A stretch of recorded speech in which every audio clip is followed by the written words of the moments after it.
Sinepju graudiņš, vārds katrai dienai.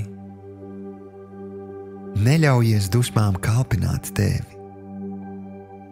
Šodienas rakstu vieta. Ziniet, mani mīļie brāļi, lai ik viens cilvēks ir čakls klausīties, kūtrs runāt, kūtrs dusmoties, jo cilvēka dusmas nesagādā Dieva taisnību. Jēkaba evaņģēlijs, 1. nodaļa, 19. un 20. pants. Šodienas pārdomas. Piekritīsi, ka mums ir tikai ierobežots resursu daudzums katrai dienai, un tas nozīmē, ka varam tos izmantot gan pareizi, gan nepareizi.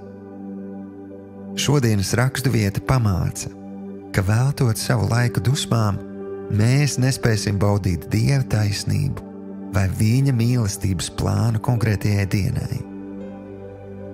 Neļauj dusmām kalpināt tevi. Apzinies, ka tu nevari kontrolēt to, ko dara vai saka citi, taču tu vari kontrolēt sevi. Tu esi atbildīgs par to, kam ļauj iesakņoties tavās domās un sirdī. Ja esi kļūdījies, lūdz Dievam piedošanu. Ja nepieciešams, izlīgst ar cilvēkiem. Tu būsi pārsteigts, kā Dieva taisnība pārmainīs tevi un visu ap tevi. Šodienas lūgšana. Debesu Tēvs, piedod, ka esmu ļāvis manās domās valdīt emocijām, kurām tur nav vietas. Māci mani būt kūtram uz dusmošanos, bet čaklam uz piedošanu un mīlestību. Paldies, ka palīdzi man atbrīvoties no visa liekā, ka es varu baudīt tavu mīlestību katru reizi.